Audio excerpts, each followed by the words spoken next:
The sun was setting over the quiet town of Cedar Falls, painting the sky in shades of burnt orange. But the evening's calm was shattered by laughter that cut through the air like broken glass. Two police officers, their uniforms crisp and badges gleaming, circled a black nun in her mid-50s, her hands bound to a rusted streetlight with zip ties. Sister Marguerite's voice trembled as she recited a prayer under her breath, her eyes locked on the officers' smug grins.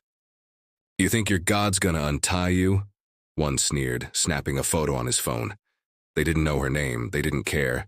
To them, this was just another Tuesday, a cruel game of power. But by sunrise, that same photo would go viral, and the man charging toward Cedar Falls in a military helicopter, face etched with fury, would turn their world upside down. 30 miles away, on a crowded city bus, 17-year-old Jamal Thompson shifted his backpack, sweat dripping down his neck as he glanced at the pregnant woman standing near him. Her face was pale, hands gripping the overhead rail like it was the only thing keeping her upright. Without a word, he stood, nodding toward the empty seat. The woman, her blonde hair sticking to her forehead, hesitated. "You sure?" she asked. Her voice weary. Jamal shrugged. "Ain't no thing." But as the bus lurched forward, she scribbled something on a crumpled receipt, a note he'd find later, tucked into his jacket pocket, that would unravel a secret buried for decades. Back in Cedar Falls, Sister Marguerite's wrists burned as she twisted against the restraints. Her mind raced to the last time she'd seen her brother Marcus at their mother's funeral. He'd hugged her tight, his army uniform stiff against her cheek. "You're the strong one, Margie," he'd said. Now, as headlights flooded the street, she squinted at the silhouette marching toward her, a man in a decorated officer's coat, his stride familiar, his rage silent. The cops froze. "You tied up my sister?" The words weren't a question. They were a detonation. Meanwhile, Jamal unfolded the note under the flickering light of his bedroom. The handwriting looped frantic, desperate. "I saw the news. They're coming for you next. Find the blue envelope in the—" The message ended abruptly. His stomach dropped. What blue envelope? Who was they? And why did the pregnant woman vanish before he could ask? By midnight, Cedar Falls Police Station buzzed with panicked whispers. The chief's phone rang nonstop. Pentagon officials, state senators, a voice cold enough to freeze hell. "You messed with the wrong family," General Marcus Voss growled. But as the officers scrambled to delete evidence, a shadowy figure slipped into the station's security room, wiping footage. Clean. Someone wanted this buried, someone with everything to lose, and Jamal. He stared at the note, unaware that 200 miles away, Sister Marguerite's brother was staring at his face on a military dossier. A file marked, urgent. A file that connected them all. The clock ticked. Secrets coiled tighter. Somewhere a blue envelope waited. And by dawn, 2 lives. A nun who forgave but never forgot, and a teen who'd shown kindness in a world determined to crush it, would collide in a storm of betrayal, redemption, and a truth so explosive it could ignite a nation. But that's tomorrow's story. For now, the bus rolls on. The general's helicopter hovers, and the question hangs, heavy as the night air. Who else is watching? The helicopter's blades roared like a beast as General Marcus Voss stormed into the Cedar Falls police station, his boots striking the linoleum floor like gunshots. Officers scattered, coffee cups abandoned, as he slammed a fist on the front desk. "Where is she?" The receptionist stammered, her fingers shaking as she pointed to the interrogation room. Inside, Sister Marguerite sat with her hands folded, her habit still dusty from the street.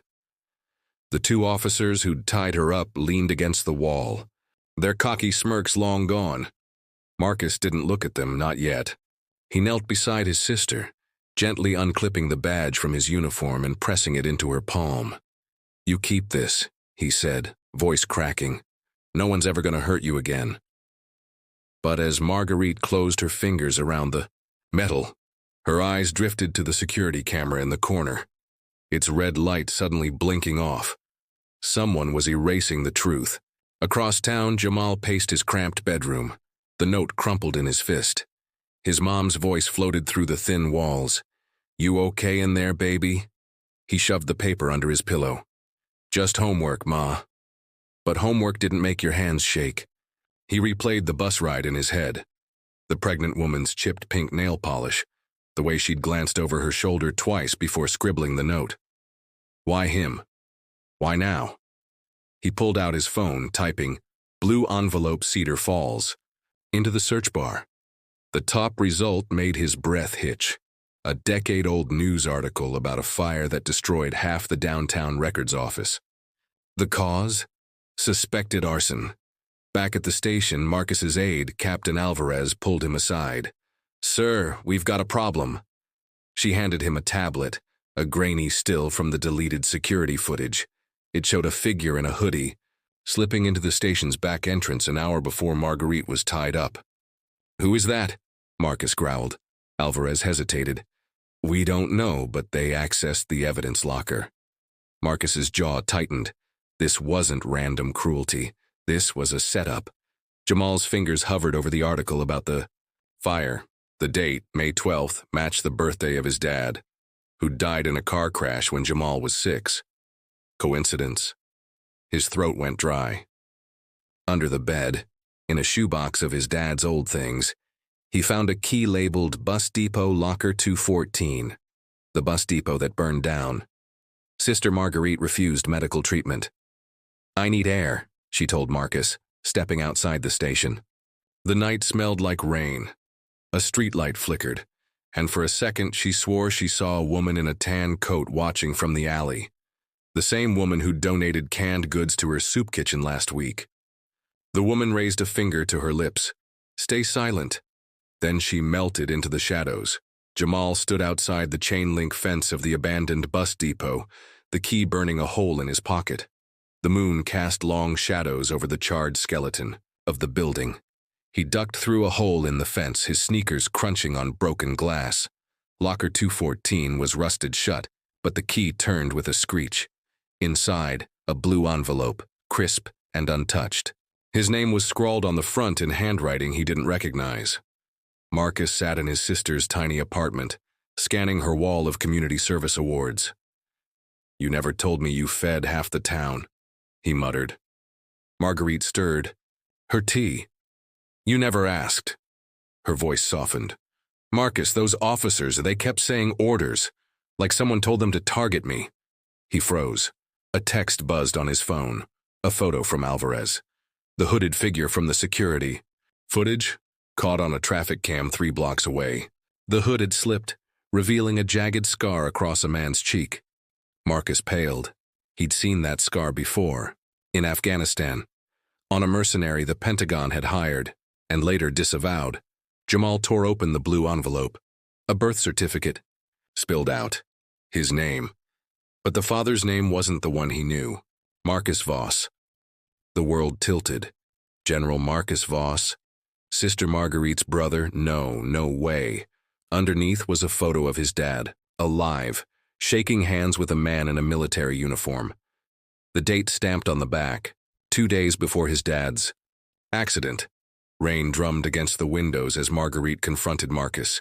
"Did you know?" she whispered, holding up the badge he'd given her. Etched into the back, almost invisible, was a serial number. The same number Jamal had found on the key. Marcus stared at it, then closed her fingers around it again. "Whatever you think this means, you're not safe." A car backfired outside. They both flinched. Jamal's phone lit up with an unknown number. A text. "They know you have it. Run." He grabbed the envelope, shoved it into his backpack, and bolted into the storm. Behind him, headlights flicked on. A black SUV rolled slowly down the street. The station. Captain Alvarez replayed the traffic cam footage, zooming in on the hooded man's hand. A tattoo coiled around his wrist. A snake with emerald eyes. She'd seen that snake before. On the arm of a congressman during a Pentagon briefing last month. Her blood turned to ice. This went higher than she'd imagined. Marguerite knelt in the dim glow of her chapel, praying for guidance. The door creaked open. "Sister?" a voice rasped. The pregnant woman from Jamal's bus stood there, drenched, her face gaunt. "I'm sorry," she breathed, pressing a locket into Marguerite's hand. "Tell Jamal it wasn't supposed to be him." Then she collapsed. The SUV sped up. Jamal ducked into an alley, heart pounding. His phone buzzed again. A news alert. Pentagon. General investigated for illegal surveillance. The photo showed Marcus. Jamal's legs gave out. Was he the reason? Was this why his dad died? The SUV's engine idled at the alley's mouth. A door opened. A boot hit the pavement. And in the chapel, as Marguerite cradled the unconscious woman, the locket sprang. Beneath inside, a tiny photo of a young Marcus, a woman with Jamal's eyes and a baby. The inscription, "Family is the mission." Somewhere, a clock ticked. Secrets like grenades waited to explode. But for now, the rain washed away footprints. The SUV's door slammed, and Jamal, trapped in the dark, realized the blue envelope wasn't a gift. It was a target, and he just painted a bullseye on his back.